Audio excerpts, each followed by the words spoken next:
one of the things that's kind of cool about what artificial intelligence is allowing us to do is we can assess where a student's at, what do they know, what don't they know, and then generate a lesson plan that goes and fills those holes. It will pain me to say this, and it may pain some of your readers to hear this, but long-form immersive literacy is coming to an end as a widespread cultural phenomenon.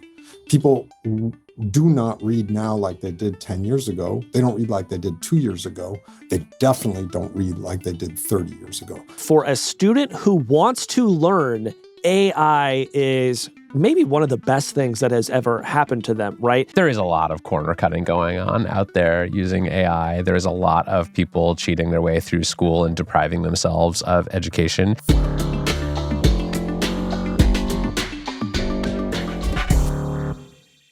Well, Casey, today we've got a very special back-to-school episode where we're going to talk about AI and education. Oh, I thought we were going to start school over from scratch like Billy Madison.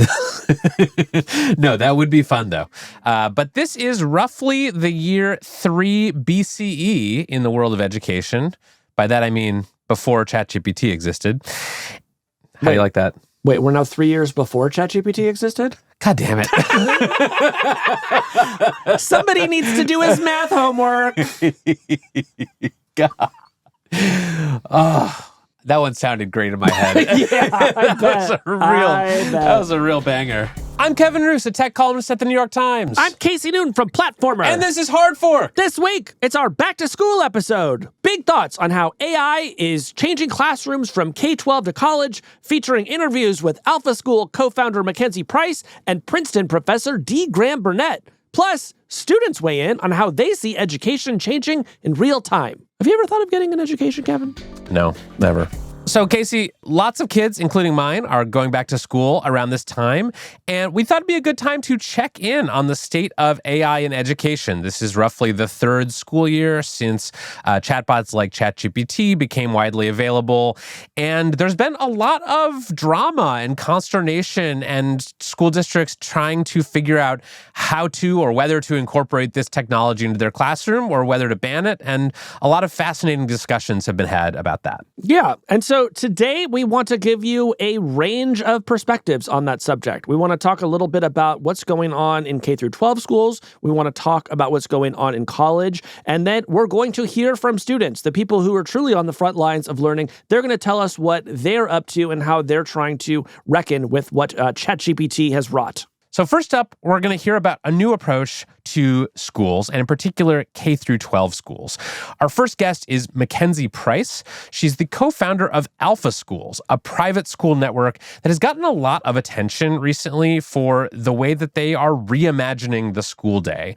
In an Alpha school, you don't have a traditional teacher or a traditional lesson. You don't sit in a classroom with a bunch of other kids learning the same thing at the same time as everyone else. Instead, Alpha School students spend just 2 hours a day doing personalized lessons and coursework online using an AI-powered education app. And then the rest of the day, they devote to group activities that the school calls life skills. There are still adults in these classrooms and in these schools. They call them guides rather than teachers, but their job is not to transmit information to students like they did before all of this AI technology. Instead, they are sort of helping students stay motivated, supporting them, and helping them with their other activities throughout the day. I first heard about Alpha School from a parent I know who was very interested, and I just thought, well, that sounds really weird and different and interesting, and I actually want to know if that works. Yeah, it is a very different approach and quite controversial, but I think that MacKenzie has some, frankly, fascinating ideas about what education could be in a world where AI exists. So let's bring in Alpha School co-founder MacKenzie Price. MacKenzie Price, welcome to Hard Fork. Thanks for having me. I'm so excited to be here. So Alpha School has been getting a lot of attention recently. It's not strictly new, but I think it's fair to say it's having a bit of a burst of energy and excitement around it, and a lot of questions about the premise that you all are offering. This notion of doing 2 hours of lessons a day using AI software for curriculum and guides instead of teachers. So walk us through an average day for a student at Alpha School. They get dropped off in the morning. What time are they getting there, and what's the first thing they're doing? Yeah. So we are a full-time school. This is not like weird dystopian robot-led kids are locked up at home type of school. This is a full-day school. So kids show up at about 8:30 in the morning, and we always start each day with what we call a limitless launch. Think like Tony Robbins for kids. It's a chance for kids to come together. They usually do some sort of like impossible task. For example, this morning, we had a bunch of our students who were paired up in groups of 4 to 6 kids, and they had these long strings, and we just tied them up in their hands, and they had to figure out how to unravel the strings and work as a team and communicate to make the string unraveled. So it's kind of like a human noodle project. After they've done that, then our students sit down. It's time to do the core academic block.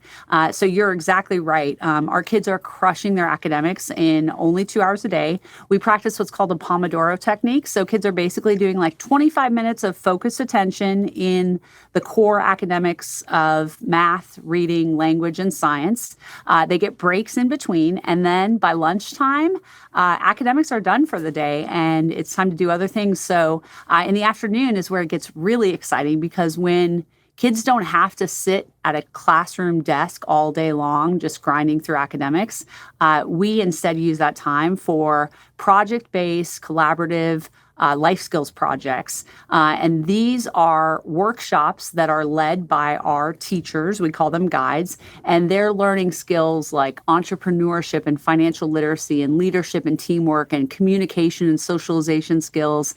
And at about 3:15 in the afternoon, the kids all come back together and we do what's called shout outs. And then they head home after school. And the cool thing about what AI is allowing in personalized learning is kids can crush their academics in the day. So they're not having to do homework at night when they get home. They have the rest of the evening to enjoy time with their family and friends and go play sports and do all the things they love. So that's kind of a typical day at Alpha, and it's pretty fun. It does sound fun to me. I'm not sure it would sound fun to everyone. And I want to dig into a lot of the different elements that you just described. But I wonder if first you could give us a sense of where all of this came from. What was the set of problems that led you to reimagine school in the way that you have? Yeah. So fundamentally, I was a mom who was frustrated by the experience that I was seeing my girls have in traditional school. When I say traditional school, what I mean by that is the one size fits all, everybody kind of learning at the same pace, teacher lecturing in front of the classroom model. I saw when I sent my girls off to kindergarten, first, second grade, they were so curious and interested, which, by the way, every kid is like that. And over time, like that light and that fire was just sort of going out. And finally, halfway through my daughter's second grade year, she looked at me and she said, "I don't want to go to school tomorrow." I said, "What do you mean? You love school." And she just said, "School's so boring." And so I looked around. I did realize it wasn't about moving to a different public school or going to private school versus public. It was truly that model of education. And so we started the first school in 2014. And then, even back then, we knew we could use app-based learning to provide the ability for kids to kind of go at their own pace and level. But in the last 3 years, with the advent of generative AI, we can incorporate those into the precise and accurate measurement and personalization of a student's learning plan. And as a result, our kids are crushing their academics, and they're doing it in a fraction of the time. Now, tell us a little bit more about the AI technology that you're talking about here. My understanding from reading a little bit about the curriculum that you all are using is that it's not really based on generative AI. It's sort of more like taking an online quiz. You have students who are at their computers who are sort of getting guided through these lessons and having some sort of spaced repetition, maybe to help them understand or memorize some difficult concepts. And then they're sort of being evaluated on that. Is there more to it than that? And how do you see generative AI playing in?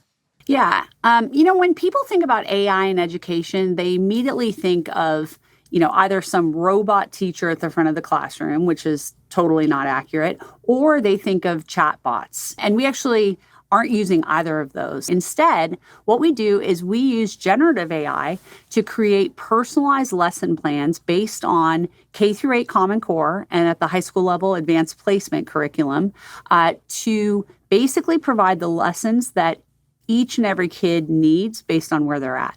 And so one of the things that's kind of cool about what artificial intelligence is allowing us to do is we can assess where a student's at, what do they know, what don't they know, and then generate a lesson plan that goes and fills those holes.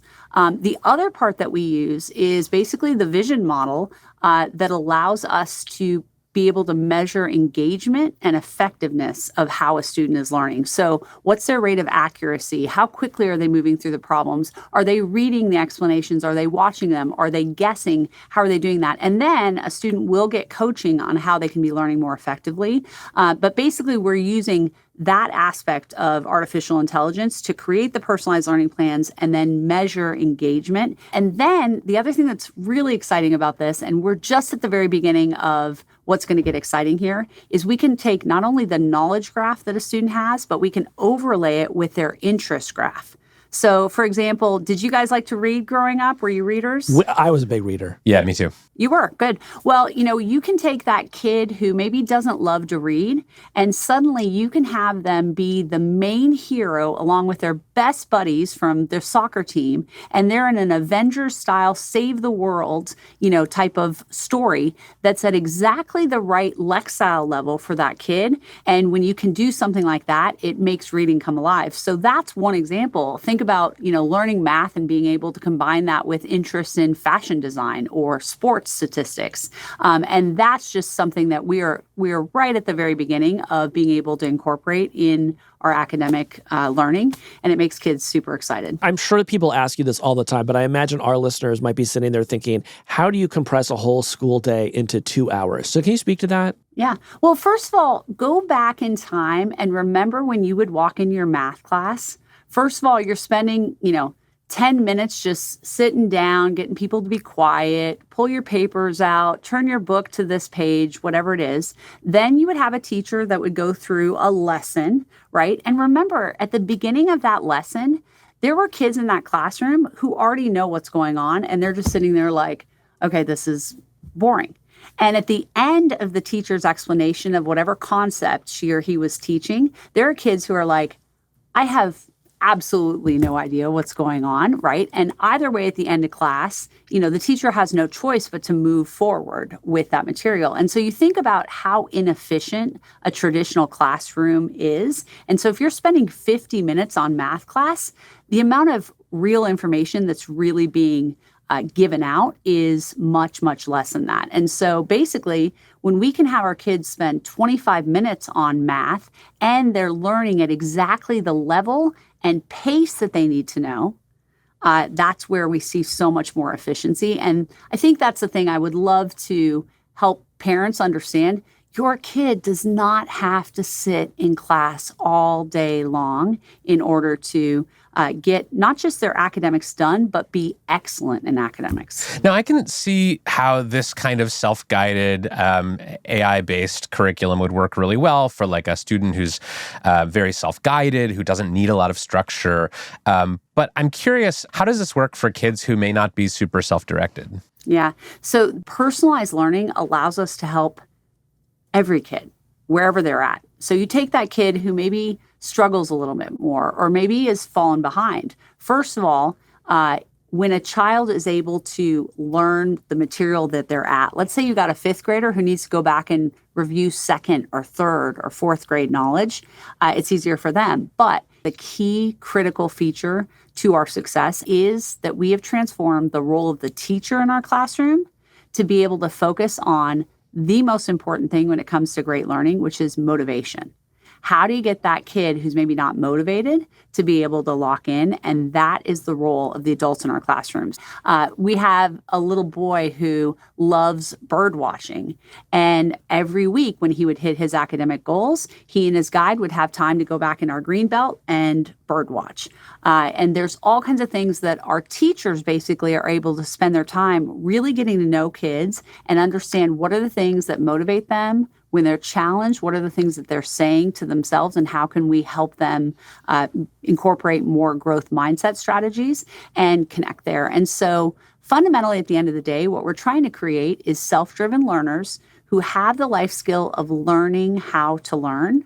And so, you could have a kid who is working during our core academics, and they might ask one of our guides, like, hey, I'm struggling with this lesson.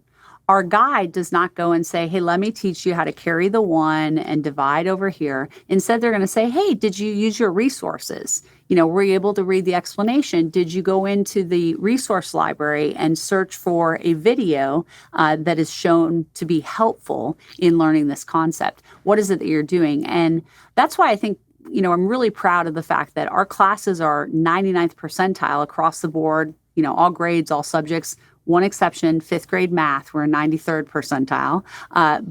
And unlike, probably most private schools, we don't care where a kid comes to us at. If a newly admitted student has got holes and is behind grade levels, no problem. We can help catch them up. Let's talk about another way that you're motivating your students. Alpha Bucks. Your schools have an incentive structure where students can get paid in toys and prizes for completing work or sort of going above and beyond their expectations. Tell us a bit about how that works and how it ties into something that you just said, which is that you're trying to create kids who are sort of intrinsically motivated to be lifelong learners and maybe less reliant on outside incentives. Absolutely. Well, let's first think about the current motivation model that's in traditional school. If a kid's not doing well, it's generally considered the kid's fault, right? He's not the sharpest knife in the drawer, or he's disengaged and he's not willing to do the things he needs to do to study. In our model, we believe if a kid is not thriving, it's our fault. We're doing something wrong. And what we're missing is that motivation part. And so when we think about, okay, we've got a kid who's going to come in, or any of our students come in, how do we get them excited and motivated? And one of the things we have found is that cold, hard cash is an incredible motivator. Just like, all three of us on this conversation sort of respond to cash as well in our jobs, right? Especially Casey, he loves cash. Yeah.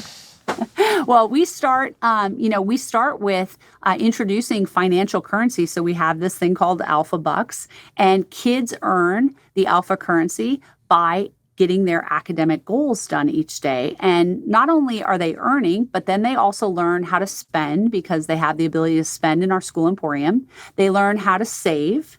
They learn how to invest, and they learn how to donate. And so we start introducing these financial literacy skills that get kids connected. And, from there, we have all these other motivational models, too, to get kids excited about what they're doing. And, I get a lot of criticism where people will say, extrinsic motivation measures are so bad. And here's my story. First of all, 5% of the population is just naturally intrinsically motivated and wants to learn for the sake of learning, right? Mm-hmm. But what do you do with all those other kids who maybe aren't motivated? And the answer shouldn't be, well, tough on them, they're not there. It's like whatever we need to do to turn on that excitement and get kids pumped. MacKenzie, I'm curious, there's been some pushback to the Alpha School approach, and I want to just run through a few of these criticisms quickly and have you respond. One is selection bias. Alpha School, people say, just gets these strong outcomes for its students because it has the kind of students whose parents can pay roughly $40,000 a year to send them to an innovative private school, and you have not actually demonstrated that this can work on all kids. Yeah. So first of all, I will absolutely admit there is definitely selection bias. The fact that it's a private school means that the parent has somehow raised their hand to say, you know what, I've decided that I'm not just going to put my kid on whatever school bus passes our street and send them to the local, school. So I totally understand that. However, there's a couple things that I like to argue back on when it comes to this. First of all, we have students who come from various socioeconomic backgrounds. We've got a school that's as low as $10,000 a year for students to go to. And actually this year, we're even rolling out schools that are free for students to go to. So our data selection is going to get larger and more rigorous. But the other thing that I think is really important to note is, unlike most all private schools, we're not looking at kids' transcripts. We're not looking at assessments that they've done to say, sorry, you're too far behind for us to take you, or you're not an A student already. We really are looking for kids who are basically showing some coachability, like they're excited to engage in this model. And that's one of the things that I'm most proud of, is that we can take a kid who shows up to us in the 10th percentile and we can get him to the 90th percentile within 2 years by providing that personalized learning experience. And so one of the things I'm focused on is just continuing to expand the number of students that we're serving, and doing it in various price points that can help with that kind of selection bias criticism. Got it. Okay, next criticism is basically one that I hear from educators more than students or parents. It's this kind of fear of fads, right? I think a lot of educators and people who have been involved in education for a long time, they're used to people showing up, usually from Silicon Valley or somewhere, and saying, we've got the technology that's going to fix education forever. You know, I remember the one laptop per child program was supposed to revolutionize the way that people learned. And, a decade or so ago, there was this whole wave of personalized learning startups that were trying to do a version of what you're doing in Alpha School. And these things just never really stick and they never really take. And so I think people are wary of people. I know you're not from Silicon Valley, but from, a sort of an innovative ed tech experimental setting coming in and saying the way you're doing it is wrong. We've got the solution here. So what do you say to people who have this more sort of basic objection to this thing that sounds very futuristic? Absolutely. Ed tech is never the answer in and of itself. And that has been proven over and over again, because there are two factors that create a great learning experience. Number one is getting the right pace and level of learning. And that's about 10% of what kind of creates this. Now, some ed tech products from the past, and actually current ones that are out there, you can hand a kid an iPad and have them do some ed tech app, but they may play around on it. They may just randomly push buttons. They could be spinning in their chairs, not even engaging, right? And so one of the things that is better in this model is that the AI is actually monitoring and understanding if a kid is engaging effectively. But 90% of what creates a great learner is a motivated student. And what's so beautiful about this new role of the teacher is that we finally are going to give them the opportunity to focus on what only humans can do well, which is that personal connection and getting to know students to understand what motivates them. So I think my biggest answer to that is that we have to figure out how to focus on the motivation aspect. And I will absolutely be the first to admit this does require a true shift in our mental models, right? Everybody has a personal experience with being educated, and especially educators, right? They're like, this is how it's done. In fact, every parent would say, you know what? The key to learning is a great teacher. And, 15 years ago, if you'd asked me what the key to learning is, I would have said, well, you have to have a great teacher. And now what we realize is that that's not totally true. Now, it doesn't mean a teacher is not in there. There's never going to be a classroom that I have where there's no teacher, right? But we're just shifting the focus to work on that motivation. And I think that's been what is missing in ed tech. I appreciate what you're saying, that this is not like just a case of we came up with a new technological idea and built a school around it.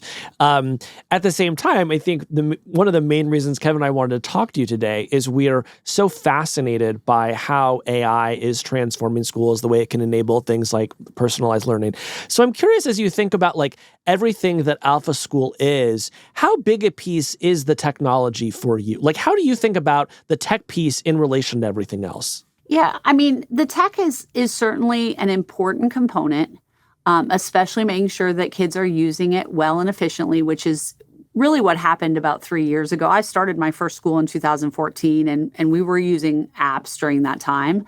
But in 2022, when generative AI started to come out, that's when we realized, like, okay, now we have an opportunity to really make sure that kids are efficiently and effectively learning, and we can do a better job of building the personalized learning plans to meet kids where they are. It also completely changed the role of assessments and how great of a feedback tool they are. And again, contrast standardized tests with a traditional school. There's a reason that standardized testing has such a bad reputation. It's because nothing changes for a student based on how they do on a standardized assessment.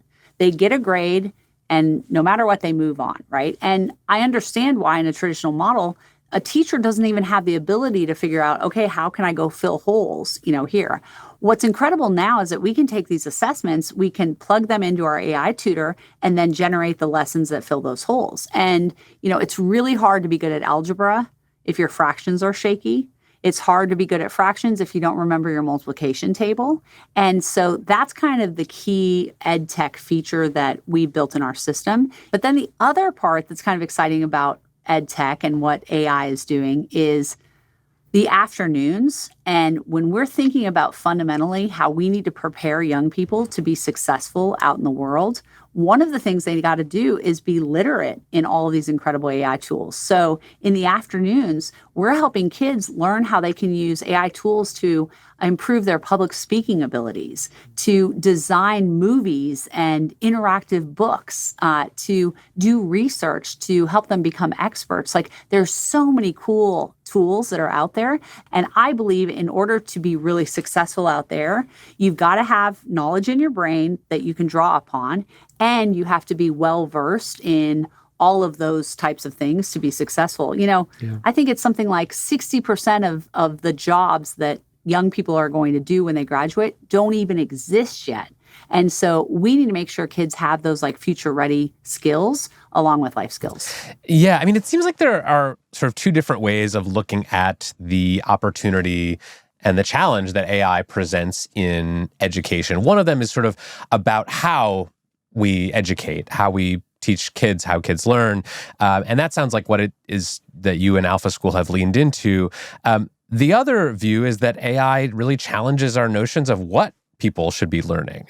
There's this view that we hear a lot out here in the Bay Area that AI is going to be smarter than most or all humans at most or all things relatively soon, and that might render a lot of our traditional curriculum obsolete, that students might not need to learn how to do chemistry experiments in a world where AI is just there at their fingertips.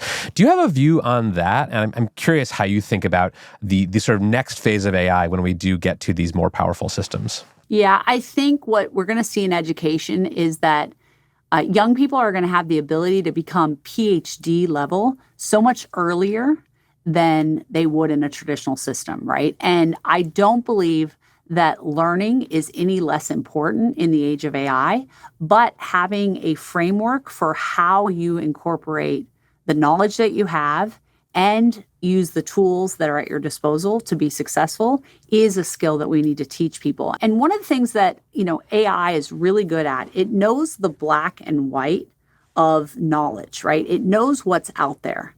But what it doesn't know is how to push forward into new knowledge. And I think that's where humans are going to need to live and where the world is going to see incredible progress when we can allow our young people to be successful in that gray zone. Well, thanks so much for joining us, MacKenzie. Really appreciate it. Thanks, MacKenzie. Thank you. Thank you. When we come back, we'll talk to Princeton professor D. Graham Burnett about how institutions of higher education should adapt to the age of AI.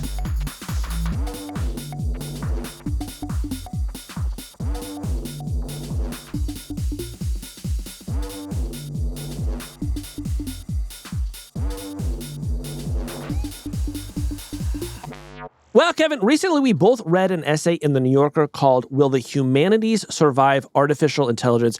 And it gave both of us a lot to think about when it comes to education and AI. Well, I actually didn't read it. I had AI summarize it for me. And that really gets to the heart of today's segment, which is what is AI doing to higher education? We just talked about what it is doing to K through 12 education and some of the new models that are being proposed and experimented with for younger kids. But this is also a conversation that is playing out at colleges and universities, which is why I was so excited to talk with D. Graham Burnett. He is a historian of science and technology at Princeton, and he wrote this really great essay in The New Yorker. I did actually read it. I was joking. And, there's been no shortage of professors professors and college administrators and presidents sort of opining on how AI and education will intersect. But what I really appreciated about Graham Burnett's essay was that he argued that this could actually be a good thing for the humanities in particular. That's his area of focus. And he has been sort of tracing the decline of the humanities over the years.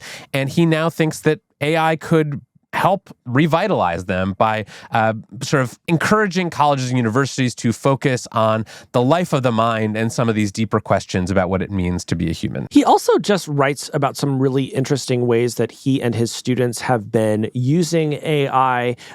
He has been encouraging them to have these extended conversations with chatbots, edit that down into these conversations that reveal something both about the student and the language model that they are learning. And so while no one professor is going to have a perfect prescription for what you should be doing with AI in your classroom, in fact, as he tells us, the humanities are very different from computer science, for example, when it comes to how you might use AI.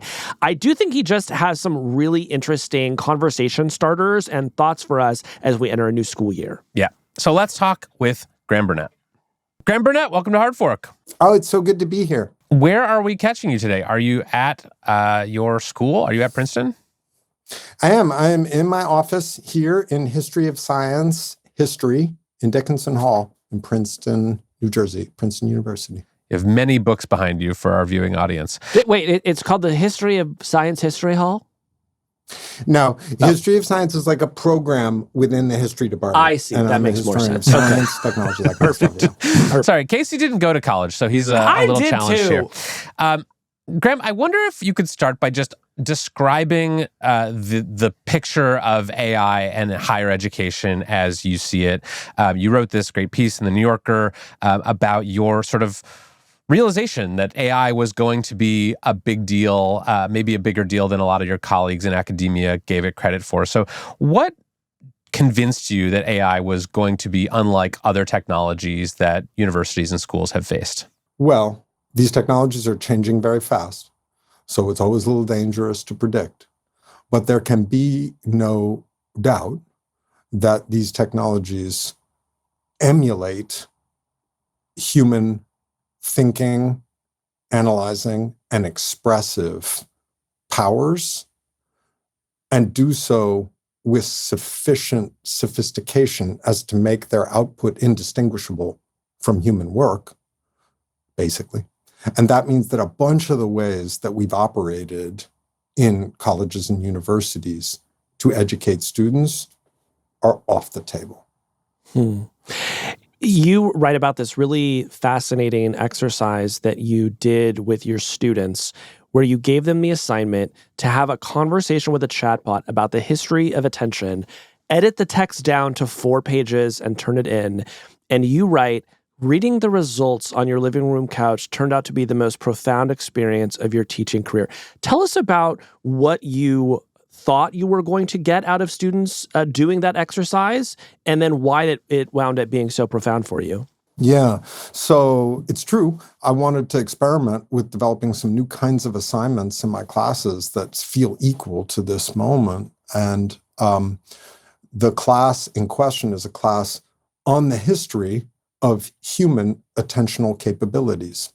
And so the students had read their way through a bunch of dense stuff, history of monasticism, all the way through to the attention economy. And because the attention economy is driven by intelligent algorithms that figure out how to maximize time on device, I thought it would be interesting for the students to go into a conversation with AI, a chatbot, about a topic that in some sense AI is pretty good at: analyzing human attention, optimizing feeds for human engagement, attentional engagement. And I didn't really know what would come out of the thing. I want to emphasize that I didn't especially have an expectation. Okay. The power of what emerged was in line with my high hopes rather than exactly defying my expectations. But I will say this: I've spent 30 years reading student work. And part of the power of sitting and reading this stack of papers was the uncanny feeling that I was watching a generation feel out the emergence of a kind of alien, familiar, ghost, god, monster child.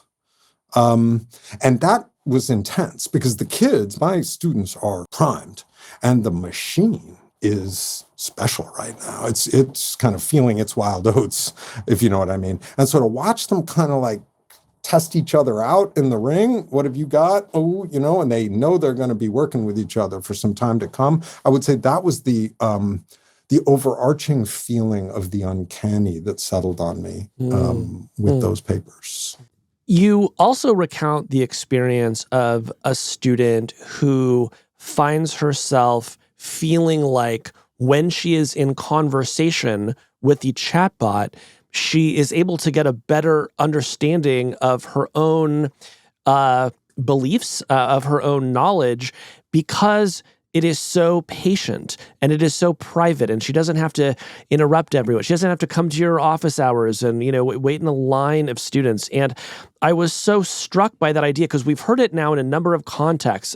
We recently had someone telling us about the experience of chefs who have had the exact same experience, and now they feel like they can explore so many other cuisines because they don't have to be embarrassed and call, some chef at another restaurant and ask them, how to make the pad thai or whatever it might be. So I'm wondering what you can tell us about that sort of use case. Are more students finding that there actually is this intellectual avenue that they can pursue with ChatGPT, and it is not about writing the essay for them. It is sort of about like being in communion with the subject matter?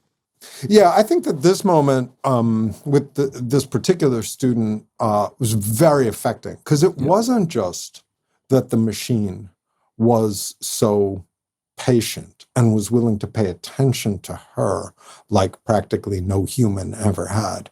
It went a step beyond that. What she actually said was, I got to be inside my intelligence in a way that felt kind of new to me because I wasn't worried about the person I was talking to. Mm-hmm. Very smart young woman, very sensitive young woman, conscious of the people around her. And I don't want to speak for her, but I think it's fair to say she had, like a number of my, very brilliant, often female students, spent a certain amount of time trying to make sure that she didn't blow away her interlocutor with her own intellect. So kind of just being a little keeping it under a wrap, going slow, making sure that whoever she was talking to wasn't feeling intimidated. You can sort of imagine that dynamic. And I can't actually. This is not a problem I have. Kevin, blowing away people with my intellect. Actually, what it is, Kevin, is that certain people had mothers who loved them so much that they never actually think that anyone could want anything but to hear more from them. And I'm one of those guys. But this girl was not like that. And so she was like, wait, with the machine, I don't have to take care of this machine. I can bring full force. And it was like, whoa, she was rolling out her powers. And I thought that was an extraordinary kind of insight into a thing these machines can provide in that context. So if this is where students are at the beginning of this school year, sort of, engaging with these chatbots, having these sort of profound or engaging experiences with these AI systems, I want to ask about where you think teachers are, faculty members at Princeton and other elite universities, college administrators. What is the posture of universities toward AI heading into this school year, and how has it changed from maybe a year or two ago? It's all moving so fast, Kevin, and so difficult to get a vector, but still pretty defensive, I would say. Still concerned, with the police function of the professoriate. We're like the sheriffs, and so the concern is, all my assignments are now useless. I can't assign papers. Am I going to have to do a blue book exam?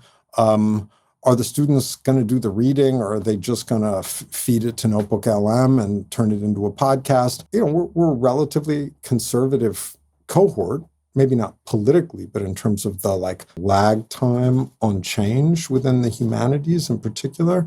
So there's a concern that I'm going to have to like change my class, which is a pain because I'm going to have to do things differently. So that would be my vibe check. Speaking very generally, there are of course exceptions, but I would say that's still basically where things are. And what's your vibe check on like where you've arrived for your own approach to education? In your piece, you write about what I think sound like some really cool assignments, but how are you thinking about this coming year? Are you still kind of developing new approaches? Do you feel like you've got a toolkit? Where are you?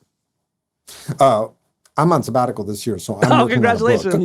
So I'm hunkered down and trying to get a book finished before I have a newborn baby on my hands. Makes sense. But I will speak to that because here's where you go to the core. What do you want from a university? Mm-hmm. What do you want from education? I don't really kind of like care especially about their job training functionality. There are plenty of other people who can worry about that. What I care about in education, what got me into this business and keeps me in it, my like mission critical love of what I do in this kind of space and in my classrooms, working to give shape to persons equal to the conditions of freedom. That's what matters to me. I believe that there really is something about taking shape as a human being who is responsible to the inheritance of your freedom in relation to others and in relation to yourself. And I believe that colleges and universities are a space where that work must continue to happen. So if you care about that, I actually think that this moment is very exciting. Because all of our kind of police functions are kind of going down the tubes. And a lot of what we've previously asked students to do, which is to perform a kind of karaoke dance of being a professor, producing new knowledge about Shakespeare, just like I do. So write a paper that looks like a mini and slightly sucky version of an academic article that I would write after studying, Shakespeare for 26 years. That's pointless. In fact, even the article that you, my fellow professor colleague, were going to write about Shakespeare, that's kind of increasingly useless because the systems can produce a shit ton of interesting articles about Hamlet iteratively. And so it becomes like prompt engineering. The question is not, can we write 500 new papers about Hamlet? It's, does anyone want to read them? And so asking the students to produce several hundred new papers on Shakespeare, you can't actually make them do it anymore. So the good news from my perspective is, while I think those activities are interesting and important, I never really thought of them as at the heart of what you would want a college or a university for. So I'm kind of happy to kind of let them like lightly slip away. Now, that's a pretty positive vision. I want to be clear about something. There's another like much less happy possibility, which is that everybody's like, you know what, this humanities stuff, we never really understood it anyway. The whole point of colleges and universities is to prepare people for the job market and to maximize the ROI of their tuition. And then the humanities come to end in colleges and universities. I think that is, frankly, the more likely scenario. So let me be bleak for a moment. I think that the most important forms of that work are going to need to happen outside of colleges and universities. It's another way of saying that colleges and universities, it's not really their fault, but the shifting economics of education has actually meant that just about everybody, the administrators, the parents, the kids, are all thinking so much in terms of return on their tuition investment and interpolating themselves into an increasingly exigent job market. Right. I mean, I think that's the key tension here is there are a lot of ways that you could spend 4 years discovering yourself and your highest purpose that don't involve paying hundreds of thousands of dollars for a college education and potentially going into debt that you're going to be working off for decades to come. What is the value proposition to sort of borrow the language of companies that colleges and universities can offer to students and parents who are staring down the barrel of this enormous tuition bill to say this is going to be worth it for you? Yeah, it's a beautiful question. It's not really my question in a way. I basically believe at this point that the good work, the work I care about, is going to need to happen in thousands of new schools that are going to arise outside of the traditional framework of extremely expensive university education. And that is actually a very exciting moment in the history of education. And I think that AI is going to help break, in a sense, the university model that has anyway reached a certain kind of endgame. So we're now talking very big, but this kind of thing has happened before. Remember, I'm a historian, the emergence of schools that taught in secular settings in the vernacular was itself a very specific historical development. So, it was the end of a certain kind of monastic training in the Renaissance. This is happening again. Like the university model and that value proposition that you're calling for, other people have to answer for that. I'm interested in creating new kinds of schools in which people can continue to explore how to live and what to do, what historical consciousness means, and think about tradition and where we're headed. And that doesn't, the humanities exist as a set of fields precisely because they don't monetize. One thing that I'm just realizing through this conversation and our last segment is how important the shape of education is to what actually ends up being transmitted and learned. You're going to have a very different experience learning something one-on-one from a computer program than you are from being taught by a teacher standing at the front of the class. And that experience might be very different from learning in a more like collaborative and active way with a group of your peers.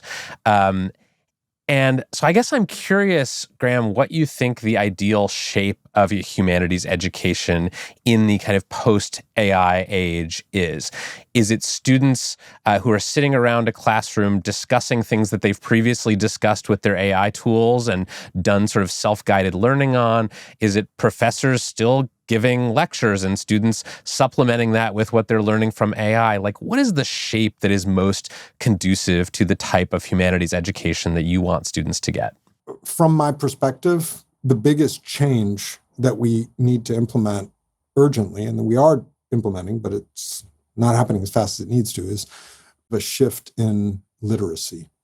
It will pain me to say this, and it may pain some of your readers to hear this, but long-form immersive literacy is coming to an end as a widespread cultural phenomenon.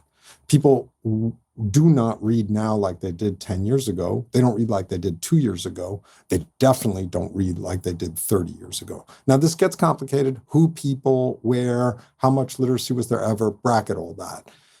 Even in the most elite circles, the ability to give yourself to an immersive textual experience is ending. This has enormous implications for a tradition that has meaningfully inscribed itself textually. And part of what you came to university in the humanities to do was to read books, but you can't anymore because nobody can read them. So now what we can do is give people short sections from books and ask them to do stuff with those short sections of books, dramatize them, discuss them, perform them, enact them, sing them, memorize them, cut them up into little pieces and stick them on the walls of their friends' dorm rooms. Because the stuff that's in those books, we aren't going to lose. We're going to carry elements of the tradition forward. And people are not going to get stupider. People are getting smarter. But their ability to immerse themselves in a tradition that presents itself like this is finished. I mean, that's why y'all do a podcast, basically. This is orality.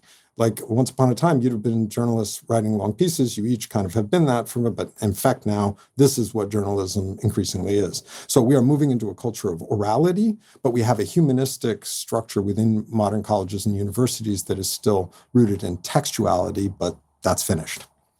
Do you think that we've sort of reached peak college 10, 15 years from now, because the humanities may be switching to this sort of deeper form of inquiry rather than getting people a credential to go out and get a job? Do you think fewer people need to go to college, should go to college, will go to college? My mother was a college president, lovely place called Conn College. My dad was a dean. I grew up on campus. Like, my earliest memories was getting Fruit Loops out of the dispenser in a college cafeteria at Indiana University in Bloomington. So you're looking at a dude who's spent his entire life on a campus. I love these spaces. I think it's a very important time for people who care about decency and goodness to rally to the defense of colleges and universities under trying conditions. However, yes, the thing that has made colleges and universities in America so special over the last 75 or 80 years is winding out. Some of the old motherships, Princeton, Harvard, Yale, Stanford, they're not going to change that much. But a lot of the other institutions, we're seeing it already. They got to get dynamic or die. But we are going to create lots of new schools where that work of soulcraft can happen. It's going to be part of people's working lives. It's going to be financed totally differently. It may not be like accredited at all or provide any kind of certificate or diploma, but people want still to do that work, and they need that. Yeah, I have to say, it makes me a little sad. I feel like I was able to have my cake and eat it too in college because I did a journalism and an English major. And the journalism major was the ROI because I was going to need a job when I graduated. And the English major was an excuse to read novels because I wanted to read a lot of novels. And so I was able to have the kind of combined experience. And I'm wondering if there is a way to keep those two things together, or if that truly is just an artifact of the time that I grew up. I do think basically, like everything else, that was a historical moment. If you could incept one sentence, one idea about AI into the minds of humanities professors and college and university administrators around the world, what would it be? I'll try one. I mean, it's a very difficult question, obviously. Let's try this. This is not a test. This is real. Gather up what you've got, what you think education is for, what you think the college and the university experience are for, and get ready to bring it, because this is going to be the crucible for the kind of work you say you care about.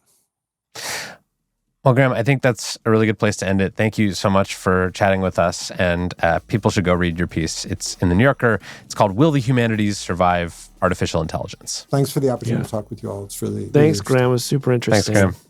When we come back, what students have to say about how AI is changing education.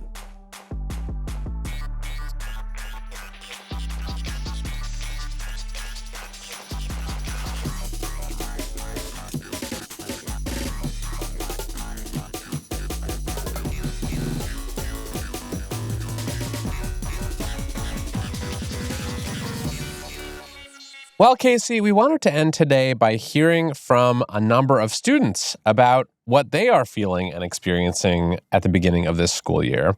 And we put out a couple calls for responses in previous episodes and got just a ton of great responses back in our inbox. Yeah, and thanks to all of the students who sent us in their thoughts despite being massively hungover from the party at the frat last night. Yes, thank you for taking a break from vaping and collecting Labubus to write in. So we should say this is not meant to be a scientific sampling. It's just what a number of young people who listen to Hard Fork around the country and around the world are seeing and experiencing. So we're going to play some clips and talk about them. All right, this first clip comes from Keith, a student at Princeton who is using AI to connect dots and fill in the gaps from professors' explanations. And let's hear what he has to say. Hey, Kevin. Hey, Casey. Huge fan of the podcast. I'm a computer science student, so sometimes we have like math classes or math proof classes, and sometimes professors will often skip over the derivation of a proof, or they'll kind of like hand wave away like the intuition behind certain equations, and they'll be like, hey, like here's the equation, like go use it. And you're kind of left trying to reverse engineer whatever the professor wrote on the board or the notes that you took. You're looking back at it like 3 weeks later, trying to prepare for an exam. And you're like, how did they come up with this? I found AI to be really helpful for kind of connecting the dots between different moments of clarity that you might have gotten when you were sitting in lecture or were like focused and then unfocused one time. So you kind of use AI to fill in the gaps between when you kind of lost focus or lost understanding. Yeah, thanks. I mean, here's where I get so jealous of the students today. How many times was I sitting in a lecture class and the professor said something that I didn't totally understand? I wasn't going to raise my hand and stop the whole lecture. I just wanted a little bit of extra information about something. Now you can just ask a chatbot right there on your laptop in the middle of class and kind of catch up. So that feels like a superpower to me. Yeah, and I also think it points to the very real limitations that many human professors and teachers have. And I love and adore teachers and professors, and some of the people who have changed my life the most have been teachers. But there's also a large distribution of skill among teachers, right? There are people who are amazing researchers, but not very good at actual teaching. Or I'll give another example, Kevin. There are people who are hired to be football coaches who all of a sudden were teaching my high school chemistry class.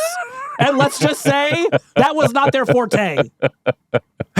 Right. So without denigrating, I think the amazing teachers out there, I just think this is a good use of chatbots. I think often when we talk about AI in the classroom, we're sort of comparing the tools that exist to some sort of platonic ideal of the world's best, most patient, most helpful classroom instructor.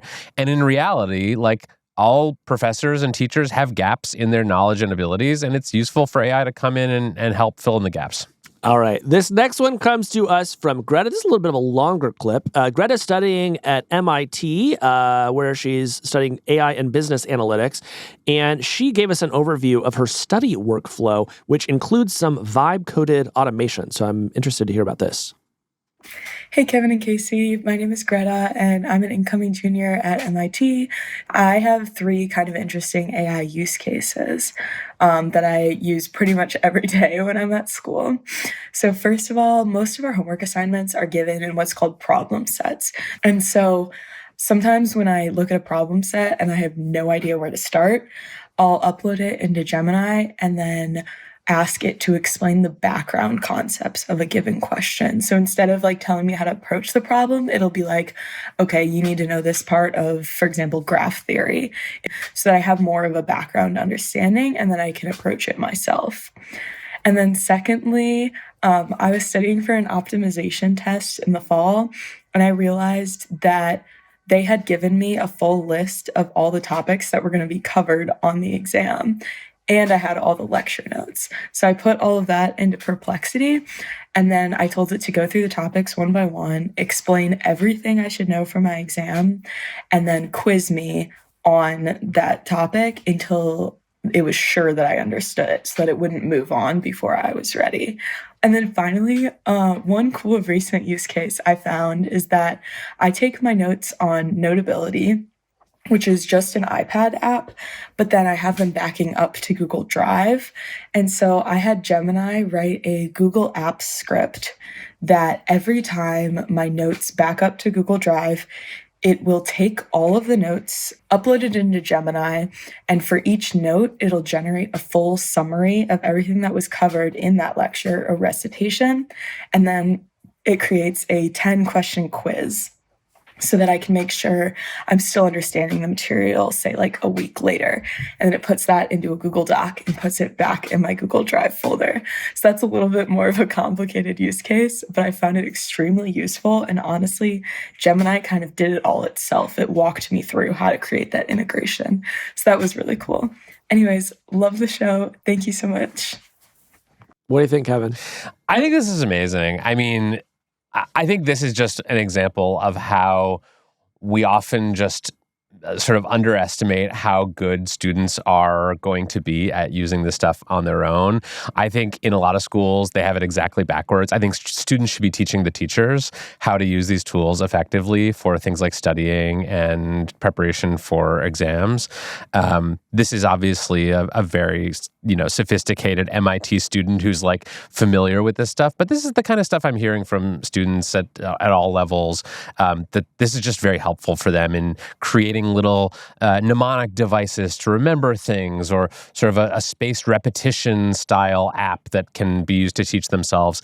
So I just think very self-motivated and capable people like Greta are just going to zoom ahead in their classes using these tools. Yeah, I think you nailed on the important thing, which is that for a student who wants to learn, AI is maybe one of the best things that has ever happened to them, right? She clearly wants to understand the material. She's not just saying, give me the answer. She's building systems that ensure she is learning the material, that will not let her move forward until she learns the material. And that's something that her professor was not going to do for her, right? So to me, like, this is the template. If you are a college student right now, I would listen to what Greta just told us and try to be thinking, how could I put similar systems into my own life? Because I think you're going to do great in your classes.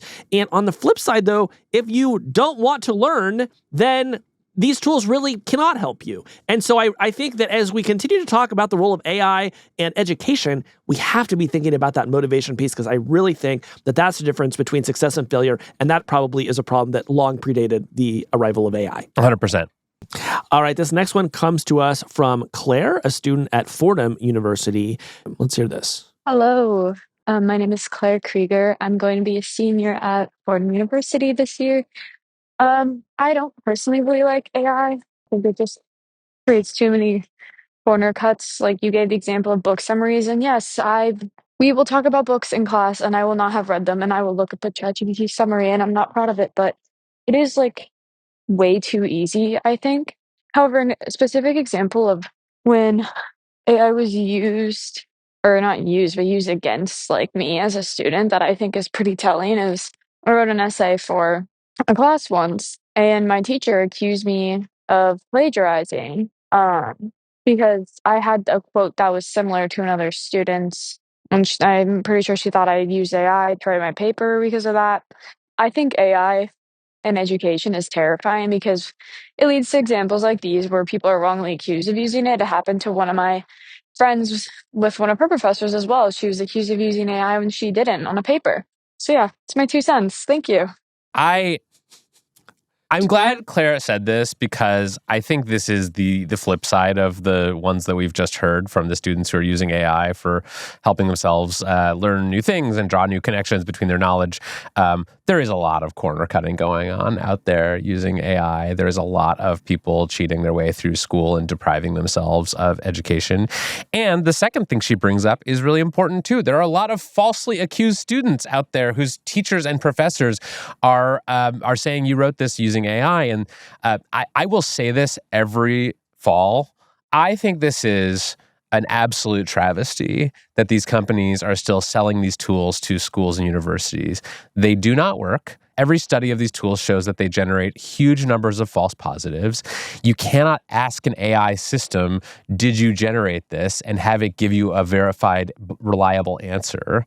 And there is no way at scale to determine whether something was written by AI or not. There just isn't. And I worry that that message is not getting across to the educators of America, because we still hear stories like this all the time. Well, is there any good solution to the cutting corners problem that Claire brings up?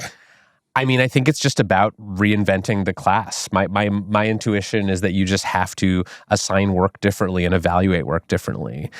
Because if people are able to do things like just use a summary of a book from ChatGPT rather than actually doing the reading themselves, my assumption is they will. And by the way, that use of AI is not new at all, right? When we were in college, there was Spark Notes. Before that, there was Cliff Notes. Like, this has always been possible for students who want to skip the reading. Have I used Spark Notes in my life? Yes. Am I proud of that? No. But I think any realistic take on AI in education has to account for the number of students who are just overworked. They've got too much going on. Maybe they don't feel like reading the book. Maybe it's not a very good book. And so they're just going to cut corners. Yeah. All right, this next one comes to us from Pia, a student studying in Germany.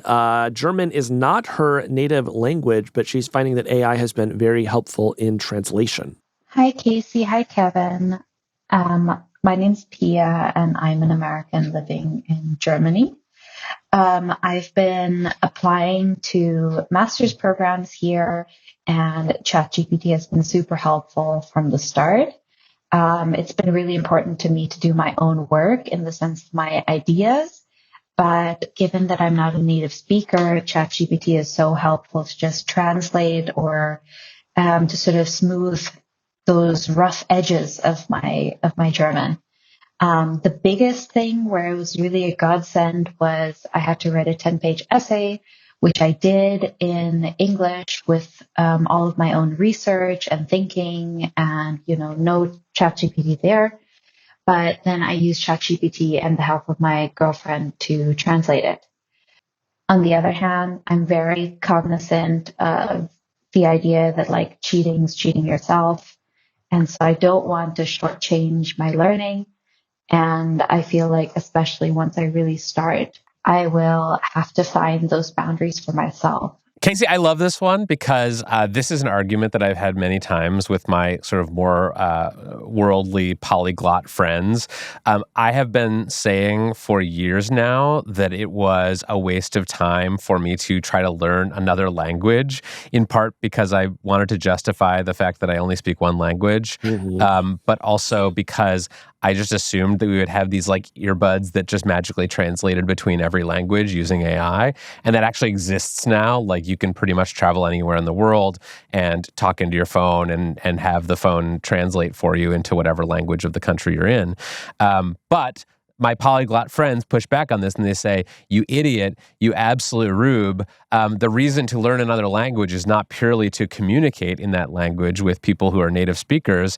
It's because you are learning about a culture. You are flexing your brain in different ways. You are depriving yourself by using the easy out of these translation apps. So where do you come down on this question of AI and language?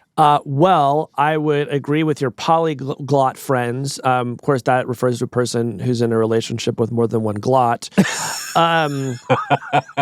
Learning another language, as you say, is not just about communicating. It is effectively a different system of thinking.